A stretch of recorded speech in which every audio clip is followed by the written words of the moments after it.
Good morning students. তো আজকে তোমাদের সেমিস্টার 5 এর প্রথম ক্লাস, প্রথম ইউনিটের আজকে যে টপিকটা নিয়ে আমরা আলোচনা করব সেটা হচ্ছে থিওরি অফ পারফেক্ট কম্পিটিশন। সেটা আমরা শুরু করছি। এর আগে আমাদেরকে একটু যা পড়েছিলে এর আগের সেমিস্টারে সেই বিষয়গুলো আরেকবার আমরা একটু রিক্যাপ করে নিচ্ছি যাতে এই চ্যাপ্টারটা বুঝতে সুবিধা হয়। তো এর আগে আমরা কনজিউমার পড়েছি, যে কনজিউমার আমরা কাদেরকে বলবো না, যারা যে কোনো কমোডিটি তারা কিনতে চাইছে বা চাইছে, তাদের যে ওন নিডস, তাদের যে প্রয়োজনীয়তা, সেই প্রয়োজনীয়তাটা তাদের যাতে মেটাতে পারে, সেই জন্য যারা কমোডিটি বা জিনিসপত্র কিনতে চায় তাদেরকে আমরা কনজিউমার বলে দিই। প্রডিউসার, তাহলে আমরা যে জিনিসটা আমরা মার্কেটে চাইছি, যারা সেটা তৈরি করে, যারা যেটা প্রডিউস করে, তাদেরকে আমরা কিন্তু প্রডিউসার বলি। এবং যে জিনিসটা আমরা কিনতে চাইছি বা যে কোনো যদি আমরা সার্ভিস কিনতে চাই, কারো কাছ থেকে আমি নিতে চাই, তাহলে সেটাকে আমরা গুডস অ্যান্ড সার্ভিস বলছি। গুডস মানে যেগুলো অ্যাকচুয়ালি ফিজিক্যাল গুডস, জিনিসপত্র, ধরো একটা পেন হয়ে গেল, একটা বোতল হয়ে গেল, হ্যাঁ। আর সার্ভিস হচ্ছে যে ধরো আমি তোমাদেরকে পড়াচ্ছি বা অন্যান্য স্যারেরা যে তোমাদের ক্লাস, তো সেটা কিন্তু হয়ে গেল এক ধরনের সার্ভিস। এগুলো আমরা আগে পড়েছিলাম। এবং মার্কেটের একটা লোকেশন রয়েছে, যেরকম এইটা তোমরা ইউটিউবের মাধ্যমে দেখতে পাচ্ছ। এরপর আমরা যদি সবজি কিনতে যাই, তার একটা লোকেশন রয়েছে, সবজির মার্কেট রয়েছে। আমরা যদি খাতা কলমের দোকানে যাই, সেখানে কিন্তু আমরা খাতা কলম পাবো, তার একটা লোকেশন রয়েছে। আর একটা বিষয়, মার্কেট এলেই যায় তার সাথে যেটা আছে যে কম্পিটিশন, অর্থাৎ সেখানে মার্কেটের মধ্যে কত কম্পিটিশন রয়েছে। আমি বাজারে যাচ্ছি, সেখানে কতগুলো সবজির দোকান রয়েছে। আমি সাপোজ মাছ কিনতে যাচ্ছি, সেখানে কতগুলো মাছের দোকান রয়েছে। তার উপরে কিন্তু এই কম্পিটিশন ব্যাপারটা নির্ভর করে। এবং এর উপরেই দাঁড়িয়ে রয়েছে কিন্তু পারফেক্ট যে কম্পিটিশন, সেই বিষয়টা কিন্তু এর উপরেই দাঁড়িয়ে রয়েছে। তো এর উপরে দেখো, ফর্মস অফ মার্কেট, আগের যে বিষয়গুলো বললাম তার উপরে নির্ভর করে আছে যে ফর্মস অফ মার্কেটটা কেমন। না, আমরা দুটো বিষয়ের উপর এই ফর্মস অফ মার্কেট নির্ভর করে। সেটা হচ্ছে এক নম্বর, quantity of commodity sellers. Quantity of commodity sellers মানে কি, সেলারের সংখ্যা কত, যে কথাটা আগে বলছিলাম যে মার্কেটে গেছো, কত সংখ্যক বিক্রেতা রয়েছে, এবং বায়ার্স, কত সংখ্যক ক্রেতা রয়েছে, সেটাও কিন্তু নির্ভর করছে। এবং characteristics of the commodity types, মানে কমোডিটিটা কেমন, সেটা কি সবজি, সেটা কি কোনো খাতা কলম, নাকি ধরো আমরা যেরকম সার্ভিস, রেলের সার্ভিস রয়েছে, হ্যাঁ, আমরা যাতায়াতের জন্য বাসের সার্ভিস রয়েছে, নাকি সেরকম।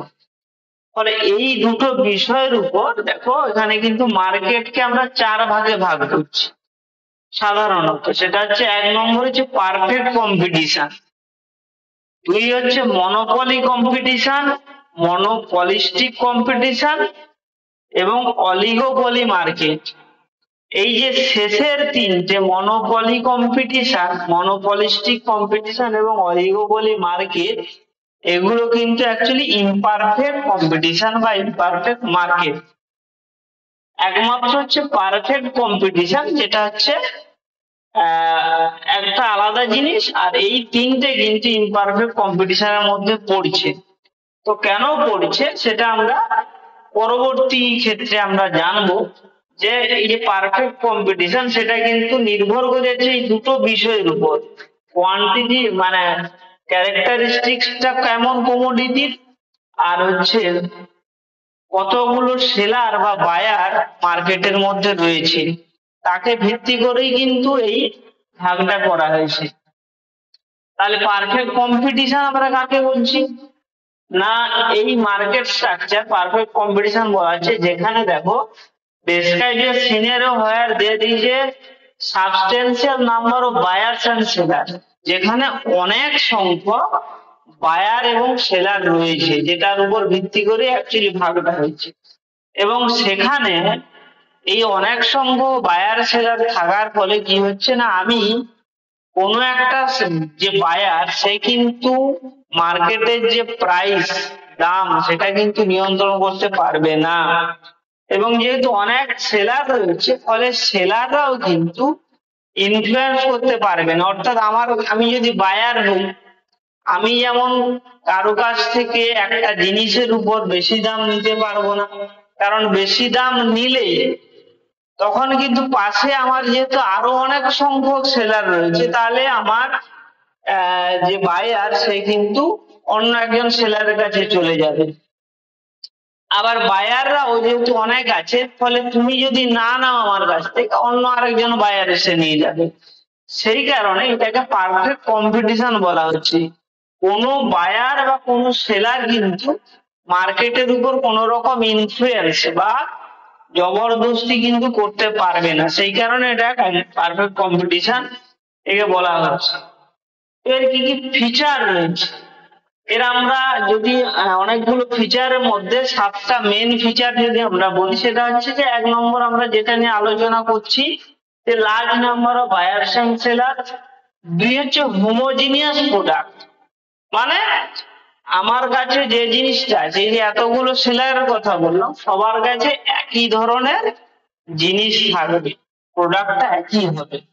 মানে আমি যদি একটা নীল বোতল বিক্রি করি, তাহলে আর একটা সেলার সেও একটা নীল বোতল বিক্রি করে, 3 নম্বর সেলার সেও একটা নীল বোতল বিক্রি করে, এবং একই ধরনের সেই প্রোডাক্ট গুলো হোমোজিনিয়াস, তার মধ্যে কোনো রকমের ডিফারেন্স করা যাবে না। 3 নম্বরে হচ্ছে free exit and entry for farms.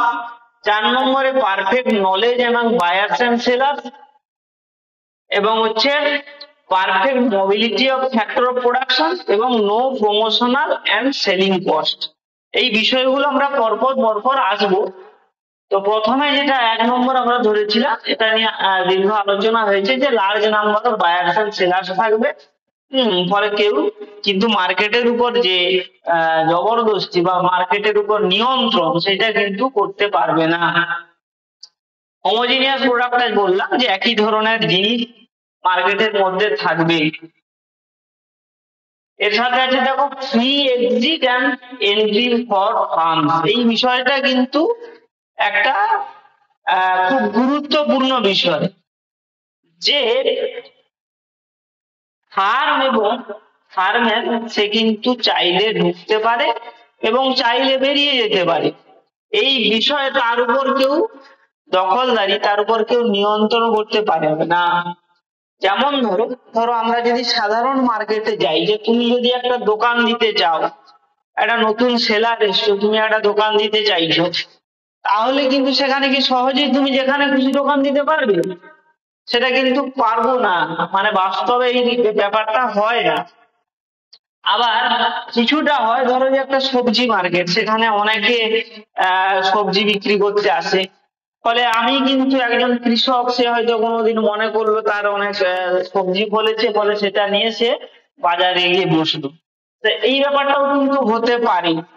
তো টু এক্সটেন্ড এটা কোথাও কোথাও সম্ভব যে সেখানে যে কেউ এসে আবার নতুন করে বিক্রি করতে পারে। এবং ধরো একজন সেলার তার পোষাচ্ছে না বা তার জিনিস বিক্রি হচ্ছে না, সে মনে করলো যে আমি মার্কেট ছেড়ে চলে যাবো, ফলে তাকে কিন্তু কেউ বাধ্যবাধকতা নেই যে তোমাকে মার্কেটে থাকতেই হবে। ফলে এই বিষয়টাও কিন্তু এখানে এই যে ফ্রি এক্সিট আর ফ্রি এন্ট্রির মধ্যে রয়েছে। এবং এটা কিভাবে কাজ করে দেখো, ধরো আমি হচ্ছে একজন সেলার, আমি বেশি দাম নিতে চাইছি। তো আমি যখন বেশি দাম নিতে চাইছি, তখন কি হবে, যেহেতু আরো অনেক সংখ্যক সেলার রয়েছে, তো বায়াররা ওখানে চলে গেল, ফলে আমি কিন্তু এমনি বাজার থেকে এক্সিট হয়ে গেলাম। আবার ধরো বাজারে যারা বিক্রি করছে, তারা ধরো 2 টাকা বেশি দামে বিক্রি করছে, তো সেখানে আমি যদি ঢুকে পড়ি সেই বাজারের মধ্যে, যে আমি 2 টাকা কম দামে জিনিস নেবো, তাহলে কিন্তু সেই বাজারে ঢুকতে আমাকে কেউ আটকাবে না। তো এরকম যদি হয়, তখন সেই সিচুয়েশনটাকে বলছি আমরা free exit and free entry. এরপর 4 দেখো পারফেক্ট নলেজ এবং বায়ার্স এন্ড সেলার্স। এটা একটা খুব গুরুত্বপূর্ণ বিষয় যে বায়ার এবং সেলারদের মধ্যে তাদের মধ্যে যে ইনফরমেশন, সেই ইনফরমেশন যাতে সমান সংখ্যক থাকে, পারফেক্টলি থাকে। মানে কি না, ধরো অনেকজন সেলার রয়েছে, ফলে ও কত দামে বিক্রি করছে, আমার পাশের দোকানটা কত দামে বিক্রি করছে, আমার পেছনের দোকানটা কত দামে বিক্রি করছে, এই বিষয়টা যেন সবার কাছে সেই নলেজের মধ্যে থাকে, তখনই কিন্তু পারফেক্ট নলেজ ব্যাপারটা আসছে। বা ধরো আমি বায়ার, আমি কিনতে গেছি, আমি কিন্তু জানি যে এই দোকানটাতে আমাকে ধরো 30 টাকা কেজি আলু নেয়, ওই দোকানটাতে 32 টাকা কেজি আলু নেয়। ফলে এর মধ্যেও সেলারদের মধ্যেও যেমন পারফেক্ট নলেজ আছে, তেমন কিন্তু বায়ারদের মধ্যেও পারফেক্ট নলেজ থাকতে হবে। এরপর যদি আমি 5 নম্বর ক্যারেক্টারিস্টিক এই পারফেক্ট কম্পিটিশনে পড়ি, তাহলে দেখো এখানে নো ট্রান্সপোর্ট কস্ট। কারণ ধরো সেলাররা তো বিভিন্ন জায়গা থেকে আসছে বা বায়াররা বিভিন্ন এরিয়া থেকে আসছে, তাদের মধ্যে যদি ট্রান্সপোর্ট কস্ট থাকে তাহলে স্বাভাবিকভাবে কি হবে না, একজন সেলার যে অনেক দূর থেকে জিনিসপত্র নিয়ে আসছে, তার কিন্তু ওই কমোডিটিটা, জিনিসটার দাম কিন্তু বেশি হবে। সেই কারণে পারফেক্ট কম্পিটিশনে ধরা হয় কি না, কোন রকম ট্রান্সপোর্ট কস্ট লাগে না একটা জিনিস এখান থেকে ওখানে নিয়ে যেতে। এটা একটা কিন্তু ভাবতে হবে যে এটা অ্যাকচুয়ালি পারফেক্ট কম্পিটিটিভ মার্কেটটাকে, বাজারটাকে ভালো করে বোঝানোর জন্য এই কন্ডিশন গুলো কিন্তু বা হাইপোথিসিস গুলো এগুলো কিন্তু ধরা হয়েছে। এবং 6 নম্বরে দেখো কি হচ্ছে, perfect mobility of factors of production. তো ফ্যাক্টরস অফ প্রোডাকশন কি, এর আগে তোমাদেরকে কিছুটা হয়তো আর ক্লাসে আমরা আলোচনা করেছিলাম যে ফ্যাক্টর অফ প্রোডাকশন মানে একটা জিনিস তৈরি করতে কি কি ধরনের ফ্যাক্টর আমাদেরকে প্রয়োজন। তার জন্য আমরা কি লাগে জানি, যে আমরা জেনেছিলাম যে ল্যান্ড লাগে, তাই না, লেবার লাগে, এন্টারপ্রেনর লাগে, ক্যাপিটাল লাগে, টেকনোলজি লাগে। তাহলে এই যে বিষয়গুলো ফ্যাক্টর অফ প্রোডাকশন বলছে, পারফেক্ট মোবিলিটি মানে ফ্যাক্টর অফ প্রোডাকশন, লেবার যেখানে খুশি গিয়ে সে জিনিসপত্র উৎপন্ন করতে পারে। এরপর ধরো ক্যাপিটাল, সে যেখানে খুশি গিয়ে ইনভেস্ট হতে পারে। এবার ধরো ল্যান্ড, যেটা পারফেক্ট মোবাইল নয়, কিন্তু এখানে কিভাবে ল্যান্ডটা পারফেক্ট মোবাইল হচ্ছে না, আমি যেখানে খুশি গিয়ে একটা মার্কেট তৈরি করতে পারি বা আমি একটা প্রোডাকশন যে ফার্ম সেটা তৈরি করতে পারি, সেটাকে বলছি যে perfect mobility of the factors of production.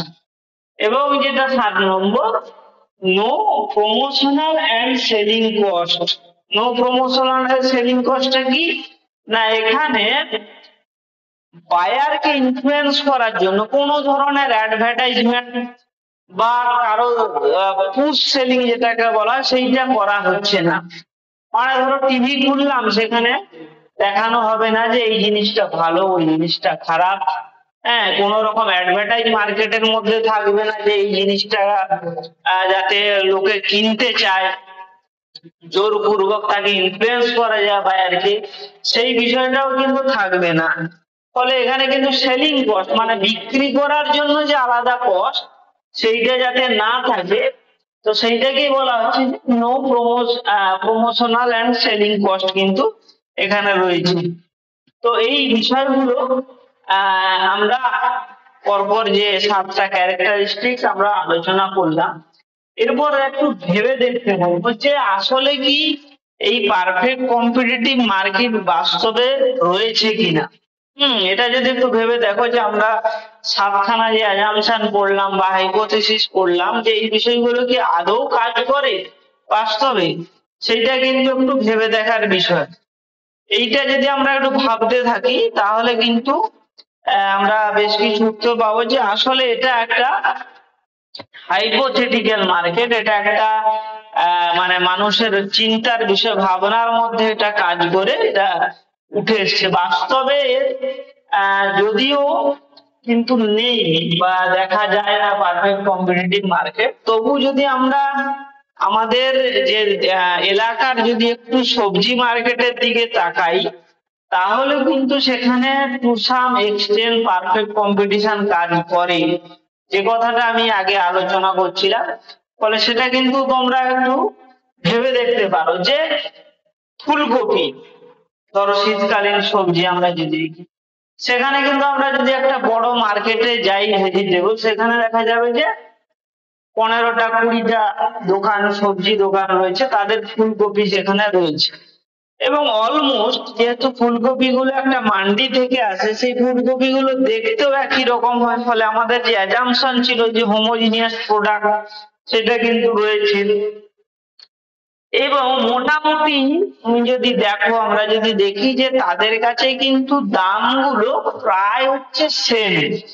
হ্যাঁ, সে মানে পুরোপুরি এক না হলেও সেখানে যদি 20টা 25টা দোকান থাকে, তাদের কাছে ফুলকপির দাম দেখা যাবে প্রায় সেম।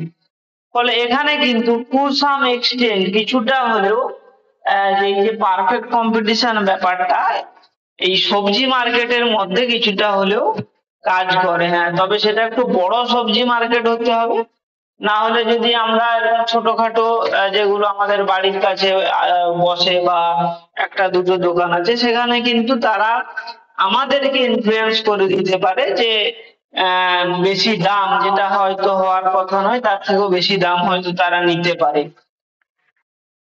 ফলে এটা হচ্ছে বিষয়।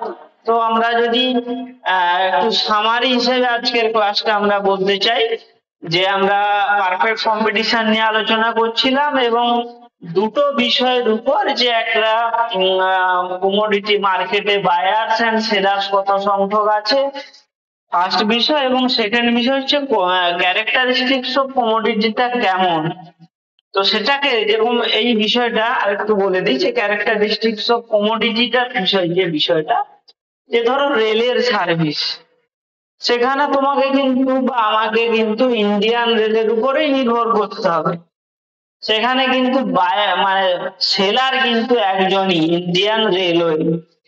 হম ফলে এই ধরনের যদি জিনিস হয়, তাহলে কিন্তু এই যে গুডস এর বা সার্ভিসের ক্যারেক্টারিস্টিক্সটাই এমন যে সেখানে কিন্তু আরো একজন এসে রেল লাইন পেতে দেবে, সেটা কিন্তু সম্ভব নয়। ফলে এখানে কিন্তু এই গুডস এর ক্যারেক্টারিস্টিক্সটা নির্ভর করছে। বা একটা হয়তো কয়লা খনি রয়েছে, সেখানে কি সবাই গিয়ে কয়লা তুলতে পারে? পারে না, তার একটা অথরিটি রয়েছে। ফলে ক্যারেক্টারিস্টিক্স এর উপরেও কিন্তু নির্ভর করে এই আমরা চারখানা মার্কেটের মধ্যে পারফেক্ট কম্পিটিশন এবং ইমপারফেক্ট কম্পিটিশনের মধ্যে যে তিনখানা মার্কেট ছিল, তার মধ্যে আমরা পারফেক্ট কম্পিটিশন নিয়ে আজকে আলোচনা করলাম। এবং সেখানকার যে কয়েকটা হাইপোথিসিস ছিল, যে large number of buyers and seller, এরপর হোমোজিনিয়াস প্রোডাক্ট থাকবে, প্রি এক্সিটেন্ট এন্ট্রি থাকবে, এবং পারফেক্ট নলেজ থাকবে বায়ার এবং সেলারদের মধ্যে, perfect mobility of factors of production থাকবে, এবং প্রমোশনাল বা সেলিং কস্ট কিন্তু থাকবে না। ফলে এই ছিল যে পারফেক্ট কম্পিটিশন বা পারফেক্ট কম্পিটিটিভ মার্কেটের যে ক্যারেক্টারিস্টিক্স এবং তার একটা ইন্ট্রোডাক্টরি ক্লাস। এর পরের দিন আমরা, এর আগে যে তোমরা মাইক্রো ইকোনমিক্স এর ছোট ছোট থিওরি পড়েছিলে, যে সেলার্স এবং বায়ার্স এর, অর্থাৎ আমরা যদি একজন বায়ার্স হই বা আমরা যদি একজন হাউস হোল্ড হই, তাহলে আমাদের যে ইউটিলিটি, সেই ইউটিলিটি ম্যাক্সিমাইজেশন থেকে আমরা যে পড়েছিলাম কিভাবে ইউটিলিটি আমরা ম্যাক্সিমাইজেশন করব, এবং যারা প্রডিউসার তারা কিভাবে তাদের যে প্রোডাকশন সেখান থেকে যে প্রফিট ম্যাক্সিমাইজেশন করবে, সেই বিষয়গুলো যে পড়েছিলাম। এরপরে আমরা পারফেক্ট কম্পিটিটিভ মার্কেটের মধ্যে যে প্রডিউসার ইকুইলিব্রিয়াম এবং যে কনজিউমার ইকুইলিব্রিয়াম আমরা পড়েছিলাম, তাদের মধ্যে যে মেলবন্ধন হয়ে মার্কেট কিভাবে কাজ করে, সেটা আমরা পরের দিন আলোচনা করব। তো আজকের এই ক্লাসটা তোমরা আরেকবার দেখে নিতে পারো, রিক্যাপ করে নিতে পারো, এবং এই স্লাইডটা আমরা আমাদের প্রোভাইড করে দেওয়ার চেষ্টা করব। তো আজকের জন্য এতটাই। Thank you.